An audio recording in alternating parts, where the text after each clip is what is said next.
How long ago was it when I said I wanted to record my thoughts on this movie back to back with my thoughts on 31 Days in Marshall, North Carolina? It has to be almost 2 weeks. Ignore this. There we go. Almost 2 weeks. Yeah. About 2 weeks ago now, I recorded my thoughts on the beautiful movie 31 Days in Marshall, North Carolina. And I decided, and the same day, later that day, no, when I watched these movies, I watched them both in the same day, and it was a really good experience. As it was just back to back beauty, but with I recorded my thoughts on 31 Days, and I loved it, and I promised myself that I would record my thoughts on this movie, but later that day or the next day. And I'm not the busiest guy in the world, but I wanted to find a good time, not just a time, but a really the right time to do this. And it's taken 2 weeks, and that's just how I am.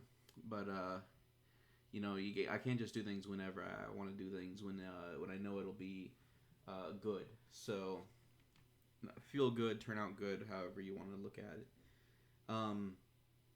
As you can tell by my Letterboxd rating on the right here, my thoughts on taking a little time to feel sorry myself is pretty similar to We Are Sasquatch. However, I was watching. Did I mute it? Yes. I was watching Joel Haver's behind the scenes stuff. He has a video on Joel Talks About Movies, revisiting this movie, talking about his opinions on how it has aged over time. And I've been somewhat wrong about some of the stuff Joel Haver has said about his movies recently. Joel Haver talks about movies a lot, and he's very wise. However, it's difficult to remember what videos he said what in, because and that's not a criticism or anything. It's just the fact that I would just listen to Joel Haver talk about movies, and he says a lot of amazing things, but all of his videos sort of meld together. You'll see this opening shot here above me, where you're not missing any dialogue. It's literally just them making noises at each other because a therapist told them to, and it's a social exercise. And this it lets the viewer be very uncomfortable, and it gives you some breathing space right there. That's a pretty good way to transition into normalcy with this movie. As I noticed thing, and this I don't know who this therapist guy is, but he actually puts on a really great performance. And we still kind of have this tight and uncomfortable closeness to Joel and his sort of ex-partner in this movie. And the cinematography in this is just brilliant. This is the first Joel Haver movie that doesn't have that VHS look, and it really does look just as good as movies I've seen in theaters. Sometimes even better, sometimes worse, but we'll get to that. And I'm not going to sit here and talk about the whole movie scene for scene, don't worry. But it does kind of put, if you're a veteran movie watcher, it does kind of put the thought in your head that this uncomfortable camera angle, the closeness that we see for Joel, just sort of blankly staring into the camera. You kind of think that's going to get revisited at some point, and when it does, it's very meaningful and impactful and emotional, and it's done extremely well and satisfying. It has this movie that starts off very uncomfortable and very sort of weird and off-putting, becomes something that you'll really resonate with, and I think it's a very clever movie, and it's told very well. So back to what I was saying with Joel, talking about his movies behind the scenes. I don't know why everything's highlighted. Joel talking about the behind the scenes of his movies. I've been wrong about some of the previous movies. He said at one point, he did say that all of his he only improvised one movie, and I think that might be how he phrased it, because if I knew correctly, I would have realized he only scripted one movie. I mean, he only scripted one movie, not improvised one movie. I interpreted that when I heard it as I improvised. I only scripted my first movie, which would make sense. If you don't like doing something, you only do it once. But coming to the realization that Joel said that this is the scripted movie, and We Are Sasquatch was largely improvised makes so much better sense because I think a script for We Are Sasquatch would be longer than Homer's Odyssey, and B, um, this movie feels scripted in a good way. In a good way, it's thought out. It's meaningful, and we're getting into this opening credit scene here that I really enjoy. And it kind of reminds me of After Yang. I don't know if anyone's seen the A24 puts out so many godforsaken movies, and that's After Yang was barely in theaters. It was like straight to like on demand cable, and it was like this absolute banger starring Colin Farrell, and it has a very similar opening credits to this, where it's just them dancing over really large text, and this looks so professionally done. Joel Haver puts on some serious moves in this scene. It just goes to show the lengths that he goes for these movies, or maybe he just dances like this in his spare time. It wouldn't surprise me, honestly. But it's very cleverly done. I am a little distracted by this solar flare, though. I watched this on my phone the first time, and when I saw this on my TV recently, I was like, that solar flare is distracting as fuck. But it doesn't take away from the cleverness and how well thought out this opening credits is. But yeah, if you've ever seen After Yang, it does something kind of similar. And the movie's kind of known for its opening credits more so than it's anything else. But so the plot of taking a little time to feel sorry for myself is Joel Haver plays this socially awkward guy. He's not like socially awkward in a very charming way either. Something like Joe Pera Talks With You, where it's like the socially awkward guy, but he has a big heart and he's welcoming and he has that grandfather presence. Not at all. The thing with his character in this movie is that he's like this doofus who is sort of tone deaf and can't really figure out what the right thing to say is at the right time, even though he does speak his mind and he is honest. And it doesn't feel like Joel Haver in real life. Not that I've met Joel Haver in real life, but I don't think it's supposed to be autobiographical of Joel Haver, except for I think the emotions that this goes through. Joel Haver has been very transparent about the fact that his movies do reflect how he feels about things, but it's never exactly what he goes through, I believe.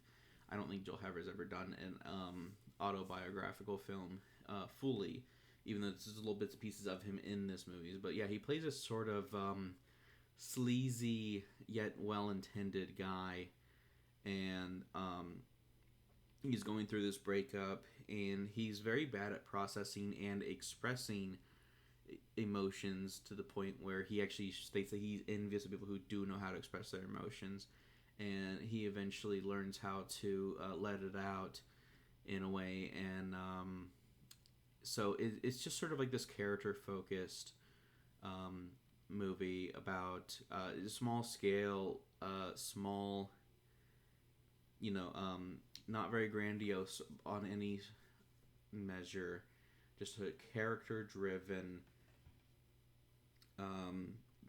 dramedy, really, and it's very effective. And this scene is so well shot. This scene looks really friggin' good. It kind of reminded me of Doomed Productions. I never talked about it in full, but the movie Video Carnage, another no-budget movie that I watched on my phone recently. A movie has a bit of an uncanny feel to it, though. It's very good, but it has a very uncanny feel to it because it's dubbed.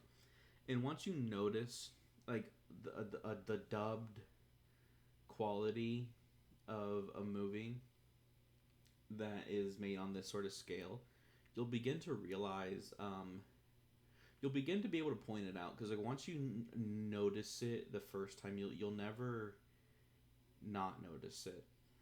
And so the scenes in this that are dubbed, because I think Joel Haver said that there was times where the audio didn't pick up or he didn't have a choice, or it was too noisy, he had to dub it.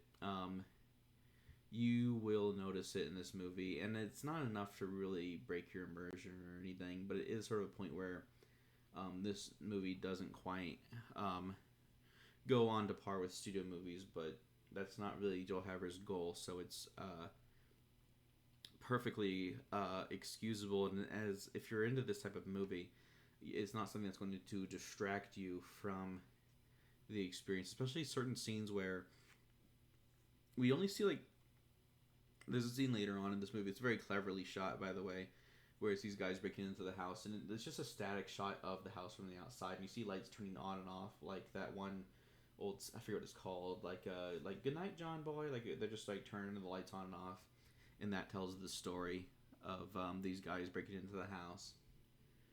But and that scene is dubbed, but like it really helps the scene obviously because the characters are far away, and they're not actually doing what they're saying they're doing, where they're running around the house and breaking doors and stuff.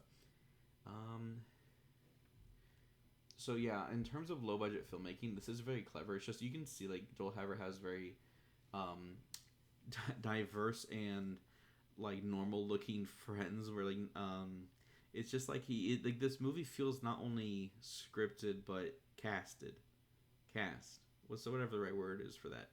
It feels like there's been proper casting calls for this movie because like I mean, maybe these are people all Joel Haver knows from film school or just knows personally, but this movie does kind of have a quality to it where it does feel like the people um, who are in this movie auditioned for their role and were imagined as characters first, but there's no real way to know that for sure without knowing the process of the film being made. As I was saying earlier, but the behind the scenes, Joel Haver did mention that this was his only scripted movie, and he scripted it for film school. And I think this was part of a project. I could be wrong, but it also explains why this movie is so short, an hour 14. I think this is the shortest one yet by about 15 minutes because it's shorter than 31 Days, which is like a smooth 90. Then We Are Sasquatch is like an hour 45, and it feels 3 hours long. The result of that, though, is it doesn't really teach a whole lot about a movie that you can make for no money. It doesn't. Not that it feels like an expensive movie. It looks like one. But with my original goal with this podcast of watching these movies to learn and take mental note on how to make a no-budget feature film, you kind of see the light from the bottle spin reflect on his neck there.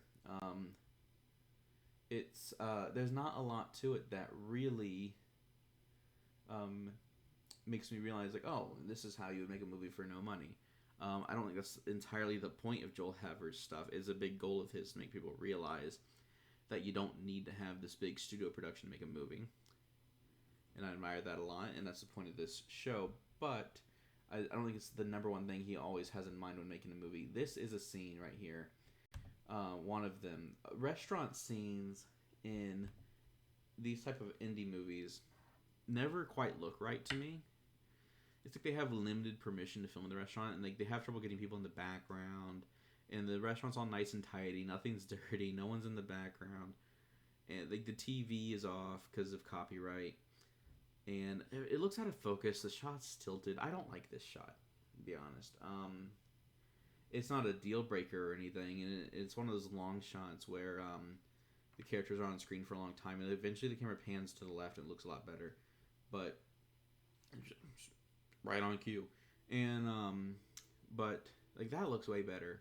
Like they've been planning for this angle the entire time. But no, I mean there's another dinner scene in this movie. Like right here, like this just doesn't look right compared to what we're used to seeing dinner scenes in movies. I think it's because dinner scenes in movies are almost always so close up, and the restaurant is almost always out of focus and in the background. We don't see stuff like these ketchup bottles and stuff. Like just I don't know, dinner scenes in like theatrically released movies and Hollywood movies and studio movies, they don't look the way this looks. I can't tell if this is someone's basement with some booths with some of those chairs you'd see in a church.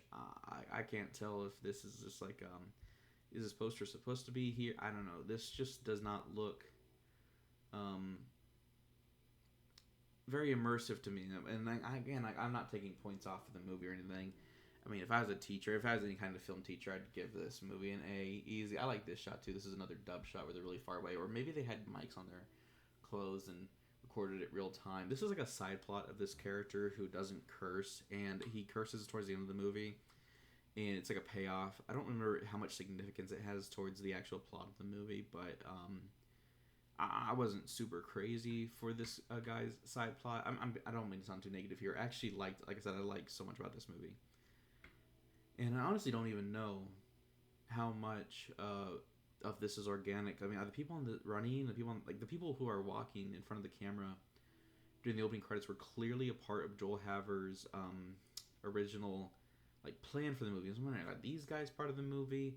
Are the people in the background part of the movie? Well, obviously, people driving are just people driving, but like this guy walking past them, is he part of the set? I honestly cannot tell. I really can't tell. I don't. I honestly think the only people who are aware they're being filmed though are the main characters. Not the main characters, like the great characters from the film who are in the middle of the shot. And this movie actually kind of does remind me of some anxieties I have with filming movies in public like that. Because sometimes you want to have like a long distance shot. You want to have a shot from behind bushes. You want to have a shot from the window of characters talking, and it's the shots from far away. And I've been like asked by people. I've been stopped, and I've had people like asking what I'm doing when I'm taking photos and stuff for projects, and or just testing my camera. And people think I'm being a creep because I'm just like taking photos, and and maybe I am, but it's more so like I'm not taking pictures of people. I'm just like going around taking pictures of places and things to test my camera. And I've had people like question me because of that. And it's like if someone sees you in a window with a camera panning around watching these people walk, they're not going to know you're. They're not going to in the modern day and age. They're not going to think, oh, you're making a movie. Those people are aware you're being filmed. It's like I don't even know how you would film that unless it's perfectly discreet, with having people not interrupt you. I mean, it must be really good luck. Or I mean, it's probably a private apartment where no one notices that type of thing. But again, it just shows like with the legality and like the social constructs of that come with filming these days. You do have to be careful. This scene's hilarious, by the way. This is their fortnight, and they do it every 2 weeks. And this girl on the right just like doesn't know what fortnight means. She just thinks of it as fortnight, and they do it every 2 weeks. And Joel's like, yeah, fortnight means 2 weeks. You do fortnight every fortnight, and she just can't comprehend this. But no, the scene was hilarious. This movie is very funny, and I do want to bring back my regard. This is not me giving this movie, this rating is not on a basis of this movie being in a no budget movie or an indie movie. This movie is good on any measure, just like I said for 31 Days, just like I will say for Video Carnage. And at some point in time, the tan, I think Camry or Corolla, I think the tan, that's the, my God, I just timed myself on this card, on this movie so well. That's the same Corolla as in 31 Days in Marshall, North Carolina. And so it's funny to see some reused aspects like that in these movies that you're maybe not used to seeing, like recognizing the same props from big budget movies. But it's interesting to see. I mean, it's like, why wouldn't you use the same car when we're agreeing? It's probably just someone's personal car. Maybe Joel's personal car at the time. I don't know. When he started to drive the van.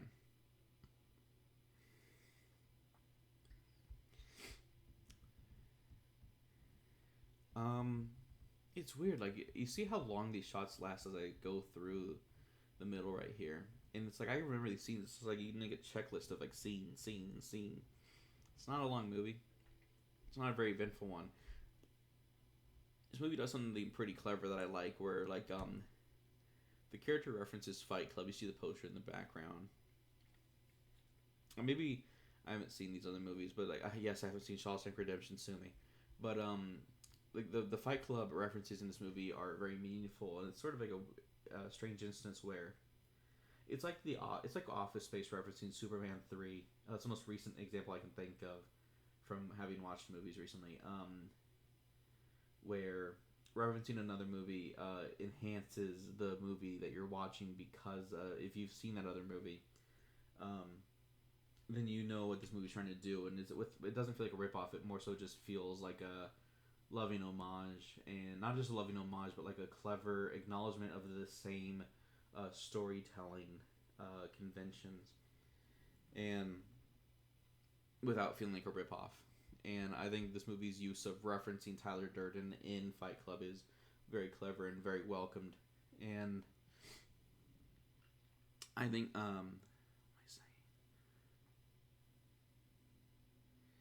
this I don't really don't want to blank on camera here. I don't want to blank, but oh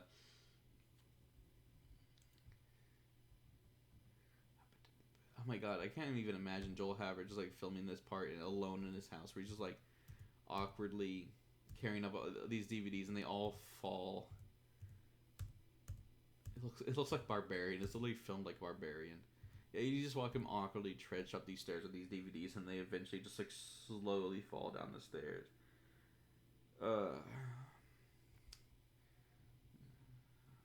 I really want you guys to watch this movie on your own.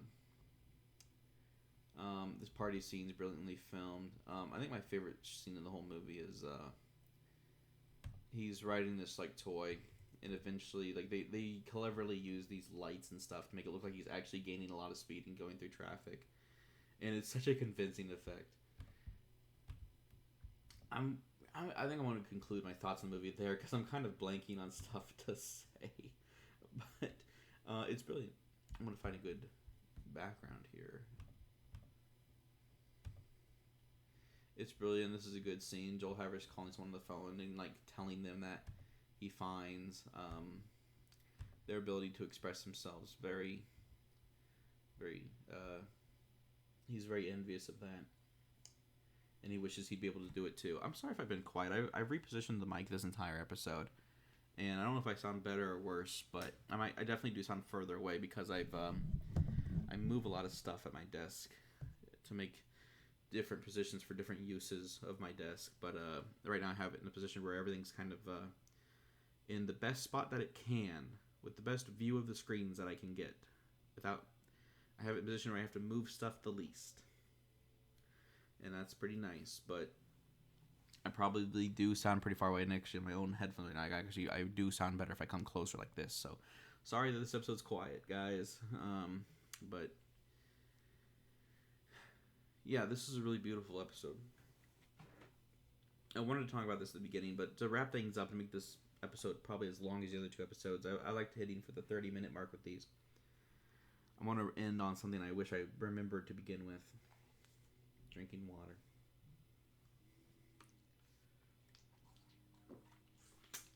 I'm just kidding. I didn't need that though. I got a text from a friend of mine about this show. He said, why don't you watch some real movies instead of those YouTube movies? I explained why I'm doing this in the podcast. And I just want to throw this thought out there that if you don't think of movies that are made like this as real movies, then you're really missing the point. And you really don't think of movies as a very universal thing. And if you have to think of movies that are made by big companies on big studios with big celebrities as real movies, in order to respect those movies, in order to think of those movies as worth your time. That's how a lot of people feel. That's how general audiences feel. And I don't think anyone who thinks that is like a bad person or anything. But if you're truly trying to comprehend movies and get into filmmaking as an art form, you can't be thinking of films that as something that is completely restricted to elite, lucky, rich people who live around the industry, who live in California, who live in Georgia, who live in Bollywood in India, who live in parts of Japan, who live in parts of Australia, who live in near the BBC in the UK. You cannot think of filmmaking as something that is exclusive to these lucky few or elite few or nepotism, because we can all make films. We can all do it on our phones with our friends on a somewhat inexpensive camera. with a somewhat inexpensive mic. There's no reason why movies have to be movies that begin exclusively with the Warner Brothers logo, with the Disney logo, with the Fox logo. And so I mean, if you think of these movies as lesser than movies that are on Max, movies that are on Netflix, movies that are in the theater, you know, it's you're really missing the point. And these movies are just as much worth your time as anything on those platforms are. And especially, I mean, if you're a general audience and you don't plan on making movies, that's one thing. But if you're like me, if you're like my friends, and you want to think of movies as this accessible thing that anyone can do, that you don't have to be rich for, then you shouldn't think of it like that.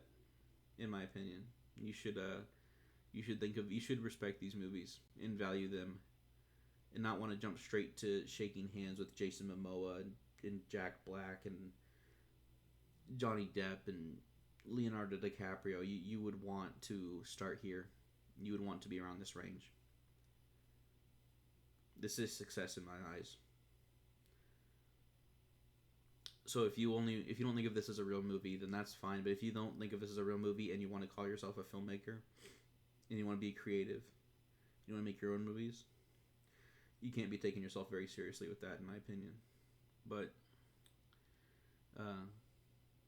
that's just a thought I wanted to get out. I don't mean to ramble on.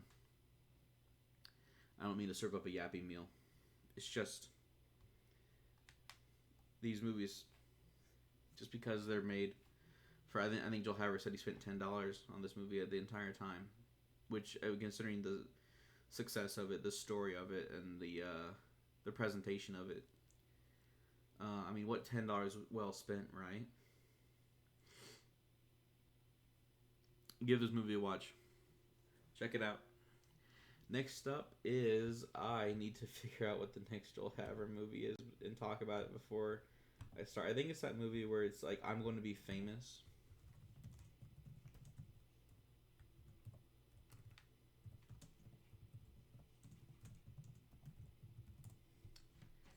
And it's like his longest movie yet. I Want to Be Famous, the movie. I think this is based on a series of shorts that he did in college or something. And it's almost 2 hours. I've seen very little of it. I don't even think the shorts are available on his channel. I don't know, but 62,000 views. I'm nervous. I'm gonna be honest. I like these movies a lot, but dedicating 2 hours to a movie I have to watch at home, when I'm surrounded by other distractions, not in the theater, I'm a little intimidated, I'll be honest, especially since with We Are Sasquatch felt like such a long movie. If I'm going to be famous as eventful and as profound as I'm taking a little time to feel sorry for myself for 31 days, it'll go by quick. It will. But until that time comes, I'm a little intimidated by that runtime. But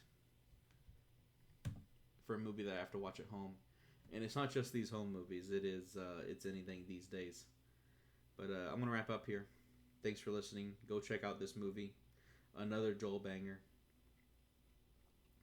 I remember this scene being pretty funny too. I don't remember what they're talking about, but I do like it. Yeah, great movie. Go check it out. And come back. Stay subscribed for the next episode. I'll see ya.